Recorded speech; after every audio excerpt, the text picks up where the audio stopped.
Well, the Superstar Shakeup is in the books. Smackdown Live went off the air about an hour ago, like an hour and a half ago. I just caught up watching the rest of it on delay, so this is going to be a delay for when I usually put this up. Tonight's show was interesting. It was not the best show out there. We had a couple obvious ones. If we go back and look at the predictions I did on the channel, I did 10 for 10, 5 for Raw, 5 for SmackDown. I went and got a clean sweep for Raw. SmackDown, I got one right. So I was 6 of 10 on my predictions for the entire Superstar Shakeup. But tonight, some of these acquisitions just made no sense. We have both the Intercontinental and United States Champion on Monday on SmackDown Live now with no explanation. If they would have, because I know they had to rewrite Raw and they were supposed to, they had to rewrite it because of travel and a bunch of other stuff. Maybe Joe was supposed to be on Raw. They made no mention of that last night. None at all. So, the Superstar Shakeup is up. And SmackDown, they did okay. They got an obvious one, as you can see on the channel right now, who's on here. But this show got just, I have no idea. I don't even put this into words. Biggie's out, so he wasn't going to be around this tonight. So what did WWE do? Let's take another guy who's heavyset in one way, and let's put him with the New Day. Let's have Kevin Owens, this guy who used to be a badass heel. Let's have him put on a unicorn hat, headband, and him do Biggie's entrance, and let's have him be the third member of the New Day for tonight, because that's not going to make him look like a buffoon.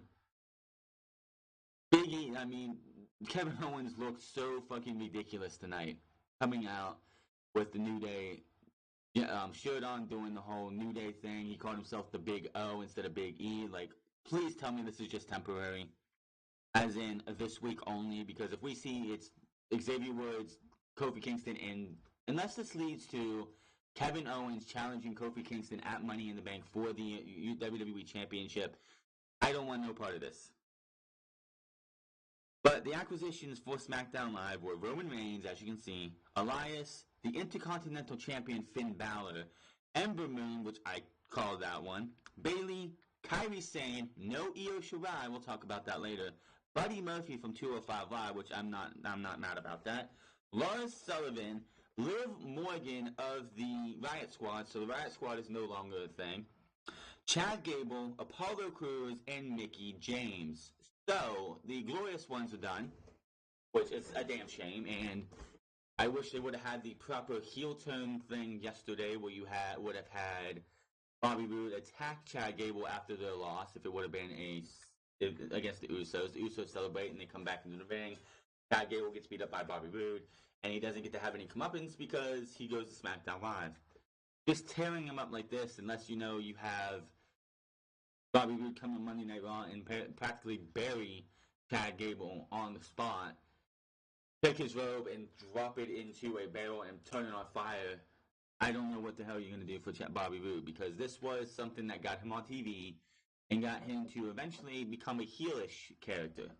Now that Bobby Roode and Chad Gable are no longer a thing, I don't know. As for Liv Morgan, she's just, she's there.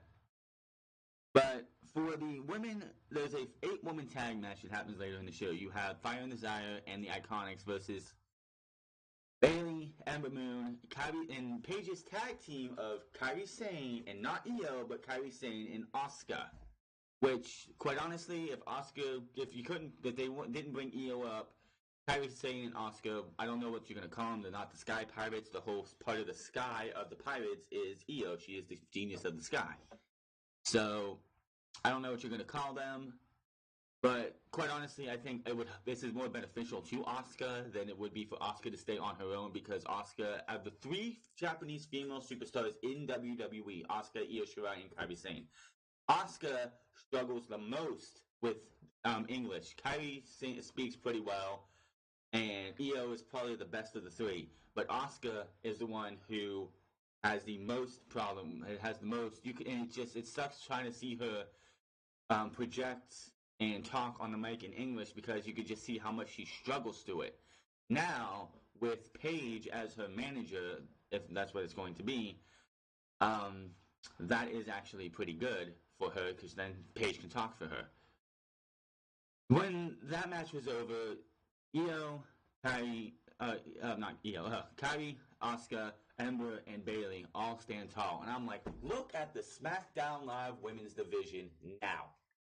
Last year, like just a week ago, the SmackDown Live Women's Division was Asuka, Charlotte Flair, Becky Lynch, and a bunch of jobbers.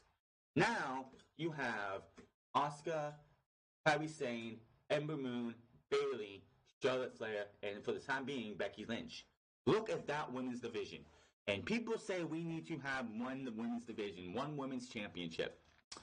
If we had one women's championship, Asuka, Kairi Sane, Bayley, and Ember Moon would have to be in tag teams to have any chance at a championship. Now we have these four women alone on this roster just boost the SmackDown Live Women's Division as the better women's division. Again, it still surprises me how people want to have one women's division and one title. Tonight just showed that that does not need to happen.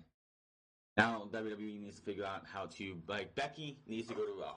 Becky needs to keep the Raw Women's Championship and to somebody lose the SmackDown Live Women's Championship. If Sasha Banks comes back, you would have Becky, Sasha, Lacey, I guess, Natalya, Ruby Riott if you can get her built up. That's 5 women right there that make that a better women's division. These women's divisions could be set up for a better 2019 than they had in 2018. Yes, I don't take WWE's word at ever trying to make the women's division better. I just don't see it happening. But the SmackDown Live Women's Division, as of right now, is in a better position than Raw was this year coming in. That's how it seems to be, too. 2016, I think Raw had the better women's division. 2017, I think SmackDown had the better women's division. 2018, Raw had the better women's division because of Ronda Rousey. And 2019 looks to be the year of SmackDown Live's women's division. It's just how it's going to be. Kyrie coming up, I can't wait to see what her and Asuka do. Maybe I was hoping we would have seen the Sky Pirates come up, face the Iconics, take the titles off of them, and we could move on from there, but that didn't happen. Roman Reigns came on SmackDown Live tonight at the end of the show. I thought because Vince McMahon, WWE touted Vince McMahon making the biggest acquisition, or coming out with the biggest acquisition in SmackDown Live history, I thought we were going to see this be the very first thing we see. But no, we got the Kevin Owens show, and we'll talk about it in a second. And it wasn't even Roman Reigns. Vince McMahon played us all for a fool. He's like, drum roll please, and he's like, out comes Elias. And immediately, I just love Corey's response. He's like, I quit. I quit. I was like, oh, that's fucking great. And Roman Reigns comes out, booed out of the building again, which is absolutely 100% fine. I watch What Culture, and Andy Murray and Adam Wilburn were on their news thing, I think it was yesterday or today, and they were talking about when they were in Brooklyn, when they said something about them being in Brooklyn last week, that Roman was getting booed out of the building, and they felt like bad for Roman. And I'm like, people are not booing Joe Onowale, the guy who beat cancer. They're booing Roman Reigns for the fact that WWE has not altered Roman Reigns at all, other than the fact that he's beat cancer, and they're using that as a fucking crutch for his storylines from now on. That is what people are booing. They're not booing the man behind the gimmick. They're booing the gimmick, and they're booing WWE's booking to have Roman Reigns come out every single week and be, if he's in a feud with somebody, his entire feud with Drew McIntyre was, oh, he beat cancer, but he can't beat me. That is not something we want to see anymore. Roman needed to go away, come back, and change. Hasn't done that. What is the good thing about Roman Reigns going to SmackDown Live is the fact that, one, Seth Rollins will not have, there's no worry of Seth Rollins losing the Universal Championship to him in some fucked up manner. Two, he's not winning the WWE Championship immediately. Do you know how much hate? This guy gets hate as it is right now. Do you know how much hate? And WWE would not want this to get enough as it is. They would get so much hate from Roman Reigns beating Kofi Kingston for the WWE Championship. Whoever Kofi loses the title to, whether it be a Randy Orton, a Daniel Bryan, a Boris Sullivan, which I doubt, a Kevin Owens, which I hope this is where this whole good guy Kevin Owens is leading to. Which, by the way, for the first time in their career, Sami Zayn and Kevin Owens are on two different brands. Since the brand split started, they've been on Raw or SmackDown together. So there's that. But Roman Reigns is going to be WWE champion going into Fox. We all wondered who's WWE going to have their champion going to Fox. AJ goes to Raw. There's no way you're going to have Seth, Roman, and AJ on one fucking brand. That's just way too much star power for Monday Night Raw. And SmackDown, they want some star power to boost the ratings for SmackDown Live on Fox. Which, when it comes to star power, Monday Night Raw didn't help themselves yesterday because they had a major drop in ratings. We'll talk about that this Saturday. But Roman is on SmackDown Live, as we should have all figured. AJ Styles went to Raw. Roman had to come to SmackDown. There's no doubt about it. Now, we go right to the ring. Kevin Owens comes out to a huge hometown pop. Wayne Hamilton introduces him, and the Kevin Owens show is set up. Montreal, I think they should do the Superstar Shakeup in Montreal every fucking year. This crowd brought it last night and tonight, plain and simple. They are the best. They think they are the best crowd for the Superstar Shakeup, especially when you're bringing up a team like the War Raiders last night. Even though they fucked up, and that is like the biggest talking point, calling them blasphemous name. Not going to say that name, but bringing them up, the crowd instantly with the war chants, instantly just on fire with the fact that they were there. The night with Kairi Sane coming up, they were there. This was a great crowd, whether it's Montreal or Toronto, wherever they go for the Superstar Shakeup, if they have a Superstar Shakeup next year, which will be very weird to do, because next year's Superstar Shakeup, if it is a thing, is not going to be back-to-back nights. It's going to be that Monday and Friday. How that's going to fucking work. What I would want them to do, if we're going to do this right, you don't do the Superstar Shakeup like this anymore. You have that show that's going to start on Fox in October on Tuesday nights, on FS1, I believe it is. It's going to be like a studio show. Do the Superstar Shakeup on the studio show on Tuesday. So when we get to, like, at least the SmackDown Live portion of the Superstar Shakeup on there, I know it wouldn't be the same as the crowd where they're at, but, like, I don't know how they're going to do this next year. But, again, Montreal, you were a hell of a crowd, and as Dean Ambrose said on the post-Raw last night, the reason WWE comes to Canada so much, and they love coming to Canada, and if it was more logistical and more, like, cost-worthy, they would go to the UK too, because the crowd in the UK and Canada are two of the best crowds WWE ever has. There's a reason WWE does 2 tours of UK every single year, because that crowd is fucking amazing. Same thing why they go to Canada, because that crowd is fucking amazing. We in the United States, outside of New York, LA, Chicago, Philadelphia, and I think Miami maybe, the rest of the United States just fucking sucks when it comes to crowds. They can't go to, like, Oklahoma City or the Cajun Dome in Lafayette, Louisiana. Nah. Like, we have a pick and choose crowd. Canada and the United States have 2 of the hottest crowds in WWE, and it's always great when WWE goes to crowds like this. But to anybody who doesn't realize why I'm happy to see, like, talking so up on the Canadian crowd, you don't know how much it sucks watching at home. The crowd could kill the show. You could have Ricochet versus Seth Rollins for the Universal Championship on a show in a 20-minute classic. And the crowd is dead because they're just not into it for whatever reason, because they're probably in one of those bumfuck hillbilly towns. That match goes from being possibly a 4.5 to 5-star match to like a 3.5 to 4-star, just on the crowd alone. This is why I wish WWE would take away the house shows are for the crowd, for the towns that are terrible crowds. You want to be able to put those shows on house shows, fine. But Raw, SmackDown needs to be in towns like this, because if I'm watching at home, I want to be able to, like, yeah, the commentating needs to be up, but only we hear that. The crowd is like 50% of the show. The superstars in WWE's is the other 50. The crowd, if it's not for the crowd, if the crowd comes out and just lays an egg, what's the fucking point of watching the show? Because it's gonna feel down. This is why me and a bunch of other people in February, the night after the Elimination Chamber, shit all over WWE for bringing up Aleister Black, Ricochet, Johnny Gargano, Tommaso Ciampa to a Lafayette from Louisiana crowd in the Cajun Dome that would give two fucks about it. A crowd helps the show, and tonight's crowd and last night's crowd were fucking amazing. Dang, come back to Canada soon, WWE, because this was awesome.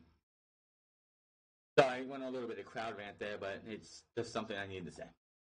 The crowd is really fired up. For Owens, he speaks in French and welcomes us to Kevin Owens shows. He also says something about WrestleMania that gets a big pop. Owens says there are more Shakeup surprises coming our way, and later tonight, Vince McMahon himself will be here to reveal the biggest talent acquisition in SmackDown history. I think not. Fans boo Vince's name. Some. Yeah. Everyone who boos Vince's name, are you the same people when they pan to the crowd who's bowing to the guy or singing his theme? Because if you are, then you're a hypocrite. Owens says the biggest superstar is already here. Him and fans agree with the pop. Fans chant more for Owens. Owens goes on and says, with all due respect, save it for his guest who had a big WrestleMania moment that we all took in. He introduces WWE Champion Kofi Kingston. Out comes New Day's Kofi and Xavier Woods. No Big E, because Big E did tear his meniscus last week during that tag team match in which Drew McIntyre disappeared from that match and did not show up on SmackDown Live this week. So Drew McIntyre did not move brands, which I guess is fine. It sucks that the three-man brand didn't get split up and at least Bobby Lashley or Baron Corbin was moved to SmackDown, which is like, great, we're going to see more of the three-man brand on Monday Night Raw. Owens talks about Kofi's WWE title win and he congratulates him. Kofi says he appreciates the kind words from Owen. He talks about how we all did something special at WrestleMania. Like, that's not even the word. Kofi Kingston winning the WWE Championship at WrestleMania, one being the first man from Africa, legit Africa, to win the WWE Championship. And this sent shockwaves through the entire wrestling world. This was one of the biggest wins in all of professional wrestling in this day and age. Kofi Kingston winning the WWE Championship. I would go into detail here, but that's for a different day. Fans say something in French. They said the French word for yes, I guess is what everyone said. They mentioned how Big E isn't here tonight. Woods says Big E suffered an injury in last week's match, which WWE confirmed earlier this week. Woods goes on about how Raw took most of his up down roster last night and how he wants Tyler Breeze on the blue brand.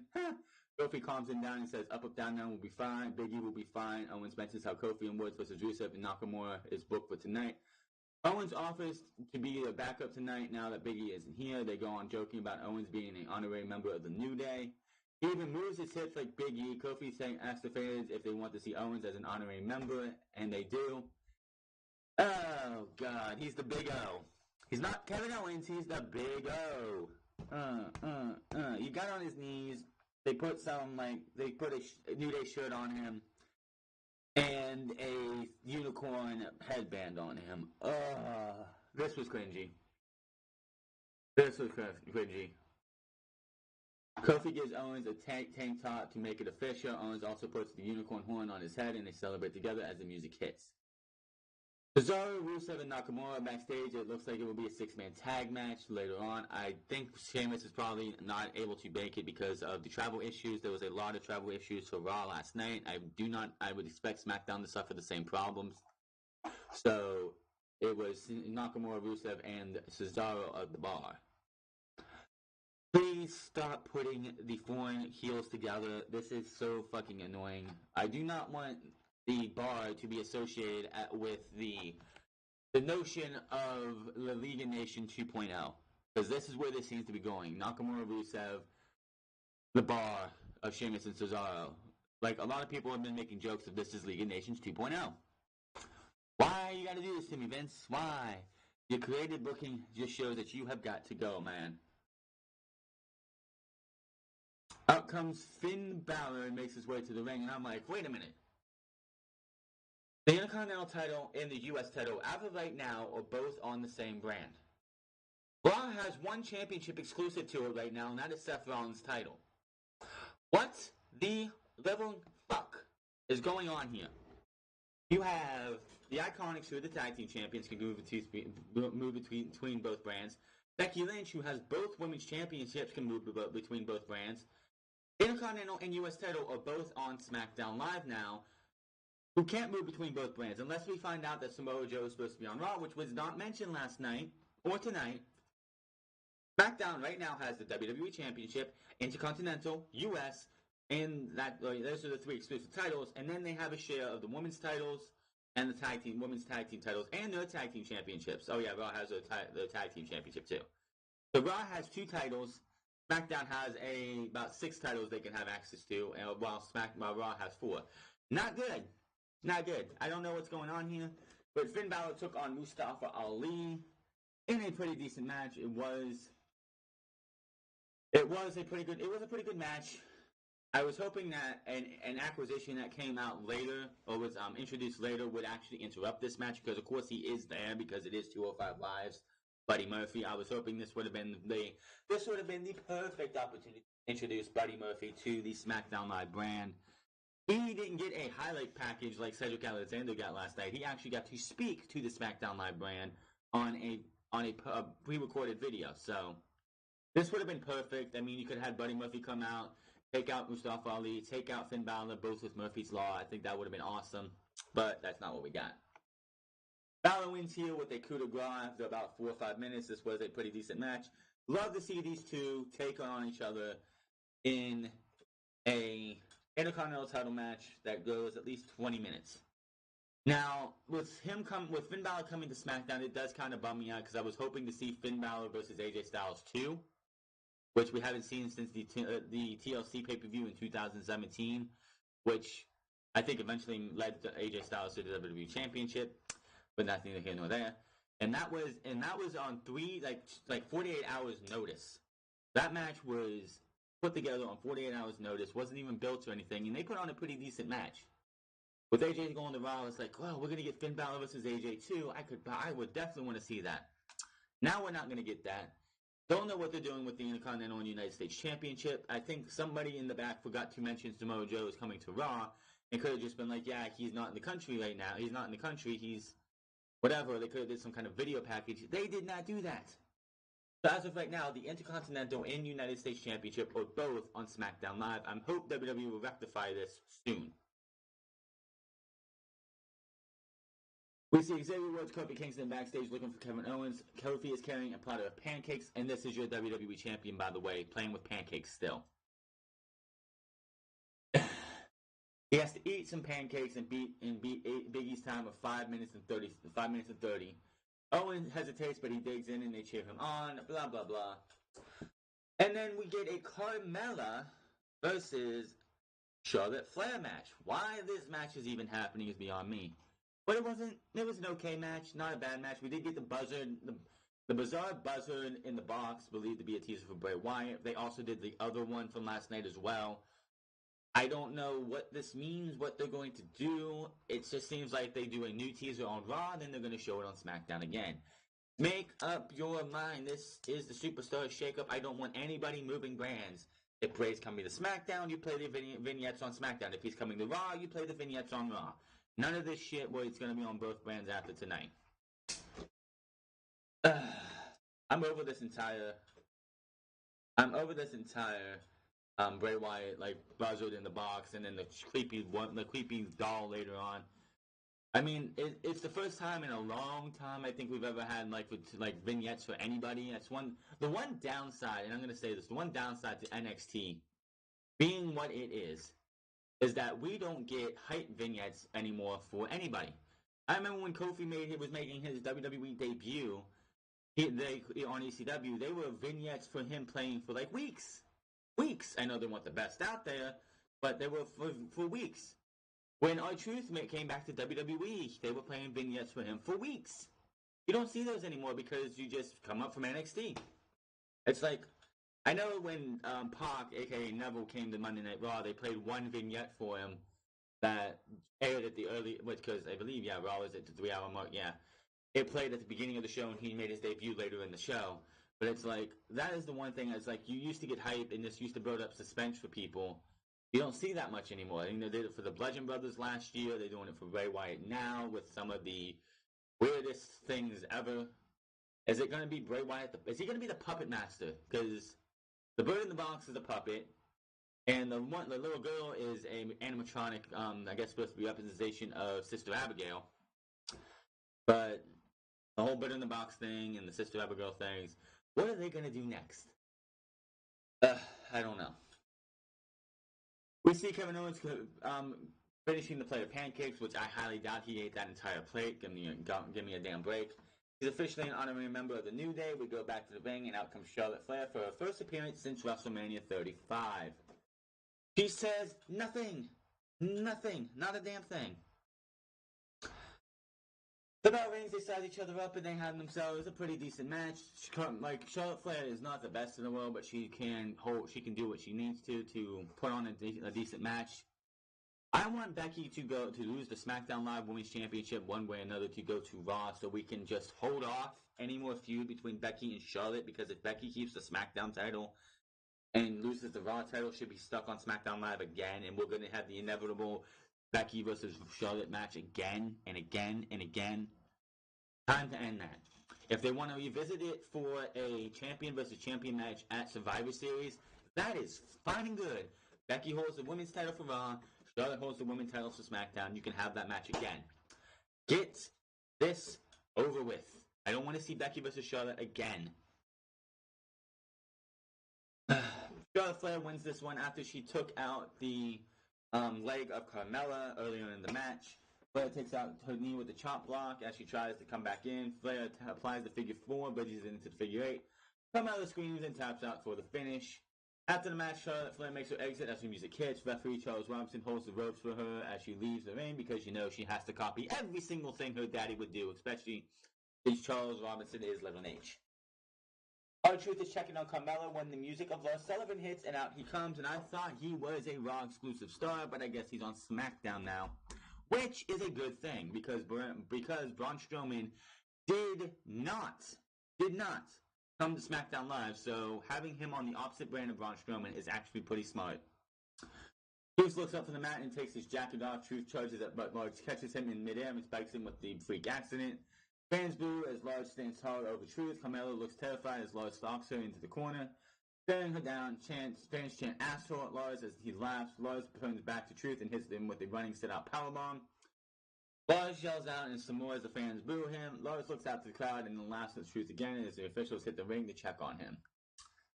Yay, Lars is on SmackDown. Which is fine, like I said. The only way Lars Sullivan's going to actually try to succeed at all at being a big monster is being on the opposite brand of Braun Strowman, and Braun Strowman is staying on Raw. So, yeah, I had that prediction thing go up, and I got one right for SmackDown. I thought with the way they were teasing it, Drew McIntyre should have came to SmackDown. At least one member of the three-man brand should have came to SmackDown. I'm so tired of seeing. But what's great about Roman coming to SmackDown is the fact that we won't see Roman and Seth versus Drew and somebody else versus Drew McIntyre, Baron Corbin, and Bobby Lashley. Outside of what's probably going to happen on Sunday, which is that Shield last stand of the Shield versus probably the three-man brand. Hopefully this will be the last time. Seth can go off to be the Universal Champion, and Roman can do his thing on SmackDown. They plugged the Shield final chapter, as I just mentioned, on the network, airing at 9:30 p.m., which tells me that the house show is not going to be completely on the network. I hope they're doing just more than the Shield match, because quite honestly, I think that would just be boring.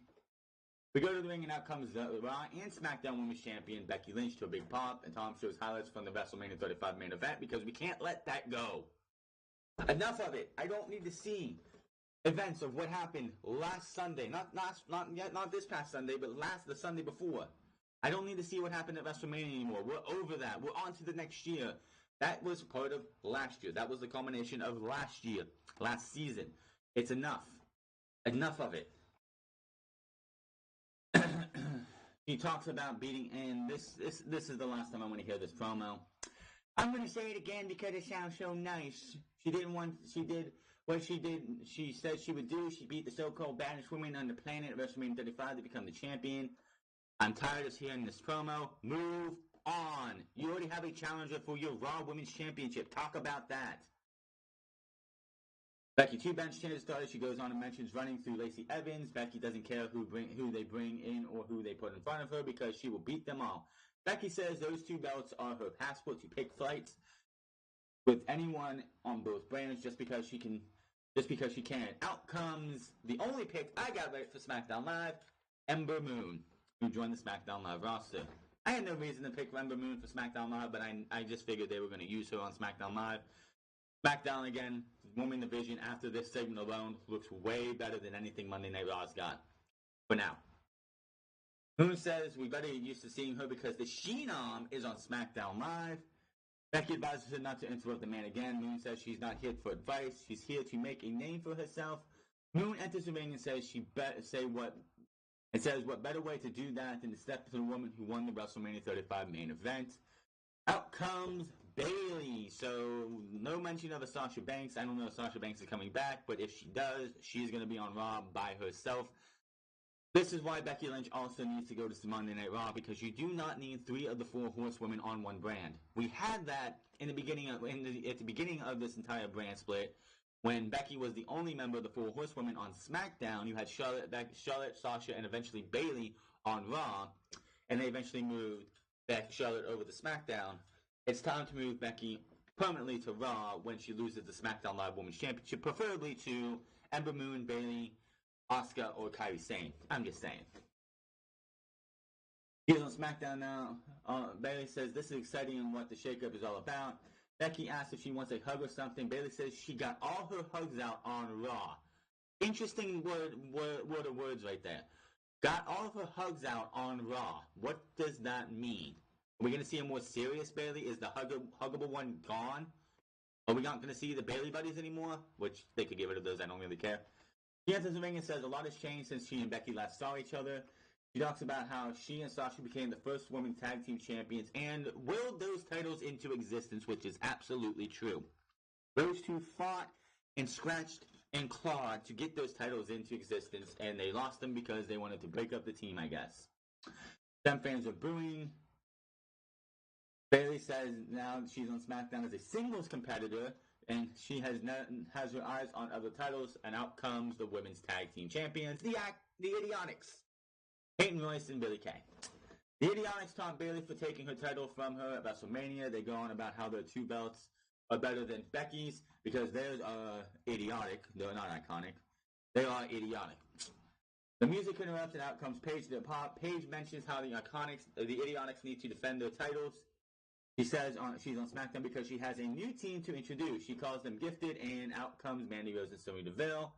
Rose and I want Mandy Rose on whatever brand Corey Graves is not on, because I swear this guy has a fucking orgasm every time she comes out, and it's absolutely nauseating. Just saying. Rose mocks Paige and walks right past her as she and Deville head to the ring. Deville says SmackDown has waited too long for the Absolution reunion. Paige says they will have to keep waiting because she's here for 2 brand new revolutionary women. She calls them the next women's tag team champions. Out comes Asuka and Kairi Sane. That's not the Sky Pirates. Where's Io? Why is Io not here? What the fuck? Anyway, coming up from NXT, Paige says when you debut, you have to make an impact. She orders Asuka. She says, "Go get them, girls." And they go to the ring and everybody brawls as Paige watches from stage. The brawl comes down to Asuka, Sane, Bayley, and Moon. They all stand tall in the ring as we go to commercial. What do you think was going to happen? An 8-woman tag team match, player. The Iconics, then Fire and Desire versus Asuka, Kairi Sane, Ember Moon, and Bayley. The Idiotics, the Fire and Desire, which I actually like that name, I'm just saying. The Idiotics and Ember Moon, Bayley, Asuka, and Kairi Sane. Nothing match. It is what it is. Kairi Sane, Asuka, Ember Moon, and Bayley pick up the win after Asuka does a reverse DDT to Royce. Tags insane elbow. 1, 2, 3. After the match, all the babyfaces stand tall. It sings, music hits, and we go to replays. And as I said, when these 4 babyfaces are standing tall, and I'm like, look at the state of the SmackDown Live Women's Division. Bayley, Ember Moon, Kairi Sane, Asuka. That's a pretty damn good division right there with Charlotte Flair, Carmella. You have Liv Morgan, I guess, which I don't know what they're going to do with Liv by herself. Fire and Desire, which have their own, they're for the tag team division for sure, but they're still on the SmackDown Live end of things. The SmackDown Live women's division is actually not in a bad state right now. Raw's got to work on themselves. If they put Becky on Raw with Sasha Banks, if Sasha was to come back, those two, without a doubt, those two, Sasha Banks, Becky Lynch, Natalya, and Ruby Riott, should be the four, and of course Lacey Evans if you want to, because that's what WWE wants. Those should be your 5 women battling for the Raw Women's Division, Raw Women's Championship. Hell of a freaking division on both brands. The SmackDown Live Women's Division after tonight looks way better than Monday Night Raw's. I'm just saying. Ross Sullivan, we look at what happened with Ross Sullivan, everything that he's done. The Hardys are backstage now reminding us that they are the greatest tag team of all space and time, blah, blah, blah.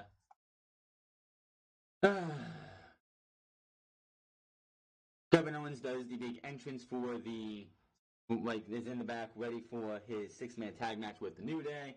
Back from break and we get the promo from Buddy Murphy, who introduces himself to SmackDown Live, says he spent the last 6 months destroying the 205 Live roster as being the Cruiserweight Champion, which he's been doing it for well over a year until recently. He's coming to SmackDown Live. 205 Live has had, since January, Mustafa Ali sent to SmackDown Live. Cedric Alexander is brought to Monday Night Raw. He had his farewell match on 205 Live tonight. And Buddy Murphy coming to SmackDown Live. There is nobody else right now coming from 205 Live that I want to see on the other 2 brands. It's great to see Buddy Murphy coming to SmackDown. No Undisputed Era, so anybody who wants to see them on Raw and SmackDown Live, you're going to have to wait another year, because I don't think they're done in NXT. They're still, I can see the War Raiders losing the NXT Tag Team titles to the Undisputed Era because they got called up with no reason other than to do it. Nothing on Heavy Machinery. Where the hell are they going? Where's Heavy Machinery going? Where's Nikki Cross going? Where's Killian Dane going? Alexander Wolf, who did post a couple things on Twitter today that they saying goodbye to Sanity, so I don't know what's going on there. Luke Harper asked for his release, so we'll talk about that this Saturday. But yeah, no Heavy Machinery. Where's Otis and Tucker Knight going? Yeah, no Nikki Cross. Where is she going? Nikki Cross would be great for either brand. If you had Nikki on Raw, hell of an upgrade to Raw's brand. Put Nikki on SmackDown, hell of an upgrade to SmackDown. Even make it SmackDown even better. I don't know. Kevin Owens, Big E, Big O, Xavier Woods, and Kofi Kingston versus Cesaro, Rusev, and Nakamura. A short and sweet match. Kevin Owens, also known as the Big O, and the New Day win. After a stunner from Owens, he covers Rusev for the pin. Interesting to still see Kevin Owens using the stunner. I mean, it gets pop from the crowd probably, so there you go. After the match, Owens celebrates with the New Day as the music hits. We see Vince McMahon backstage watching the celebration. He's just sitting there, and he's like, Kevin Owens starts twirling his hips, and you just see the disgust in Vince McMahon's face. He's like, what the fuck is this guy doing? Back from break, and we get that second creepy vignette from Bray Wyatt. We go to the ring, and out comes Vince McMahon for his big announcement on the biggest talent acquisition in SmackDown Live history. Vince says he really does he put his stamp on approval on someone, but this person is the future of SmackDown. Yeah, what happened the last time you put your stamp of approval on somebody in storyline, as in you did Drew McIntyre? That didn't work out real well, did it, Vince? Vince goes and praising the mystery man, and Vince says for a drum roll, and he says, "This is Elias." And I'm like, oh, you got me, Vince. You got me, but did anyone really think he was going to he was going to put his stamp of approval on Roman Reigns? Because WWE has to still play the agenda card of Roman Reigns is not the company guy. Give me a break, man. Everyone knows Roman Reigns is the company guy. Give me a break. Elias comes to the ring with the car as the mixed reactions picked up. Elias says he questioned a lot of decisions Vince has made, including the recent run-ins with John Cena, The Undertaker, and Rey Mysterio, but what Vince just did shows he has his finger on the pulse of what the audience wants. And the boos pick up. Elias says there's no better way to kick off his new era of SmackDown than to walk with Elias. Elias says he's happy to be on SmackDown, but he's not happy to be in Montreal. Elias says AJ Styles gone for SmackDown. The show will now become the Temple of Elias. Elias goes on and asks everyone to silence their cell phones, hold their applause, and shut their mouth. Elias starts playing the guitar, but the music interrupts and out comes Roman Reigns to boos. Roman Reigns is being booed heavily in Montreal. Reigns hits the ring and levels Elias as Vince McMahon watches. Reigns delivers a Superman punch to Elias. Vince yells at Reigns in the middle of the ring. Reigns responds with a big Superman punch to Vince. Fans are booing this man out of the building. There are some people still cheering for Roman, which is fine. To each his own. If you like the guy and you want to cheer for the guy, fine, whatever. That's your problem. If you want to boo for him, do not let anyone tell you how to respond to anybody. Yes, Joe Arwale beat cancer. But now, he's taking a pill. It's in remission. It's not gone. He's not cured of leukemia. Anytime something could happen, and maybe his body gets immune to the stuff he's using, and his leukemia is back like that. We don't know. That's the problem with cancer and the stuff that he's going through. He put it into remission. That's not who they're booing. They're booing the fact that WWE is still trying to make this guy the same guy he was before the leukemia came out again. You can't do that. You got to make changes to this guy. Come on. Fans go and boo him some more. Elias checks on Vince, but he's out. Reigns says he doesn't care what was said. SmackDown is his yard now. Reigns poses a new Stark backs up. We go to replays. Reigns has left the ring, but he comes back to deliver a big spear to Elias. Reigns' music hits again. We see Vince waking up as Reigns poses for the crowd. And we go to replays. The 2019 Superstar Shakeup ends as SmackDown goes off the air with Reigns looking back at the ring, smiling as Vince and Elias are still down. I honestly thought, because in the final thing that you see, you actually see Vince down, but you see him holding a microphone. I was so waiting for him to say something, but, they were coming up on barely any time. The Superstar Shakeup is over for now. I don't know what they're doing with the WWE United States Championship. Are we having a unification of that? I don't know. The United States Champion and the Intercontinental Champion are on the same brand. And this isn't the same thing where Jeff Hardy came to, like Jinder Mahal came to Monday Night Raw last year with the United States Championship, only to lose it to Jeff Hardy right there, and Jeff took it to SmackDown. No, this is SmackDown getting the Intercontinental Champion, but not Raw not getting a mid-card title. I don't know what the fuck is going on. So, the Raw brand got AJ Styles, The Miz, Ricochet, Aleister Black, Hanson and Rowe, the War Raiders, Andrade Cien Almas, Zelina Vega, Rey Mysterio, Jimmy and Jay of the Usos, Naomi, EC3, Lacey Evans, Eric Young, and Cedric Alexander. SmackDown gets Roman Reigns, Elias, Finn Balor with the Intercontinental title. But now, Ember Moon, Bayley, Kairi Sane, Buddy Murphy, Lars Sullivan, Liv Morgan, Chad Gable, Apollo Crews, and Mickie James. The only solution I can see for them to have Finn Balor take the Intercontinental title to SmackDown is it's a temporary thing. And Andrade Cien Almas beat Finn Balor last night in a non-title match. What it would be is that Finn Balor would be challenged or be forced to put his title on the line at Money in the Bank against Andrade Cien Almas. And Andrade Cien Almas beats Finn Balor, keeping the Intercontinental title on Raw, whereas Samoa Joe, of course, is on SmackDown. So, I don't know what they're doing, but as of right now, both the mid-card titles are on SmackDown Live. Are we going to see a unification? No. Even if they went back to, even if they killed the brand split, the U.S. title and the Intercontinental title should never be unified. There is a reason they have this thing called Grand Slam Champions. You need 4 championships. You need a mid-card title, a territory title, which would be the U.S. Championship, a tag team title, and the world title. You need those 4 championships. If you get rid of the Intercontinental or the United States Championship, then you can't do that. So, interesting Superstar Shakeup. I am really surprised the Revival did not make the jump to SmackDown Live, especially with them losing the tag team titles and then losing the rematch the next night. That was one that I was really expecting. Other than that, this was a show that Roman Reigns just. We also should have seen this coming. Roman's on SmackDown. Big E's out. No word on what's going to happen with Alexander Wolf or Killian Dane. What's going to happen there?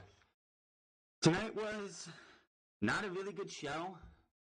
Like, this is the reset, and the show shouldn't be the greatest, but it's like the women's division on SmackDown looks way better than it did last week. The the tag team championships, by the way, for the women still look like trash 2 nights in a row. Last night, the Idiotics get beat in 2 minutes, 2.5 minutes tops. Tonight, they're in an 8-woman tag match, and they take the pinfall. I think it was Peyton Royce took the pinfall by getting the insane elbow. You couldn't have Mandy Rose or Sonya Deville take that pinfall loss? No. You had one of the Idiotics, and the titles look like trash. I like the way the titles look on a whole if they were on nobody, but on the Iconics, they look like shit. Still, like Biggie being out, and Kevin Owens being the honorary member, this only can lead to, if they want to do a New Day heel turn, this is what you're going to do. Biggie is out. Kevin Owens is in for now. Money in the Bank is in, 3 weeks? Yeah, Money in the Bank's in 3 weeks? Yeah, Money in the Bank is in 3 weeks, I believe. Yeah, 3 weeks. 3 weeks. Money in the Bank is in, 4 weeks, actually. Money in the Bank's actually in 4 weeks, yeah. Money in the Bank is in 4 weeks or so. They have time to have this. They can have this whole Big O thing happen, and then out of nowhere, he turns on Kofi Kingston, and we get Kofi Kingston versus Kevin Owens at Money in the Bank for the WWE Championship, and he turns on the New Day, and there's your New Day turn. Biggie, who's out, he's going to be out till at least SummerSlam probably, and Xavier Woods are not going to turn on Kofi Kingston. But having the honorary member of the New Day turn on Kofi Kingston is the best way to go.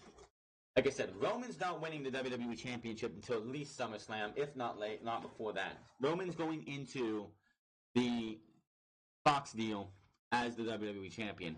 People are like, oh, there's going to be a Superstar Shakeup before that. No, why would you do that? What would be the point of having a Superstar Shakeup 4 or 5 months from now? That just makes no sense. Yeah, 4 or 5 months from now, why are we going to sit there and go, yeah, we're just going to do a Superstar Shakeup again. We're going to take the brands that we just shaken up once, and we're going to do it again. No. The reset's over. Time to get back to work. Let's see what happens for Monday Night Raw and SmackDown Live next week. We do have that Shield's Final Stand coming this Saturday at 9:30 p.m. on the WWE Network. I'm hoping it's not just that match and that match only, because that's kind of ludicrous. But this was SmackDown Live for your April 16th, 2019. Raw got their superstars. SmackDown got their superstars. I don't know who got the better end of the deal this time. Usually, 2017, no doubt about it, Monday Night Raw got the better end of the deal. 2018, SmackDown Live got the better end of the deal with Jeff Hardy, Samoa Joe, and etc., etc., etc. This year, I don't know who got the better end of the deal. You can tell me in the comment section below who you think did better, Raw or SmackDown. Hit that subscribe button, comment down below, like or dislike this video, follow me on Twitter at The France Club, follow me on twitch.tv/TheFrance08. I will see you guys tomorrow for NXT, where we will start a slow and long journey to NXT TakeOver. I believe it's San Jose, this coming June, from in San Jose, California. And then, of course, Saturday we'll be here for next episode of Unscripted. Until then, my name is France, and I will see you guys later.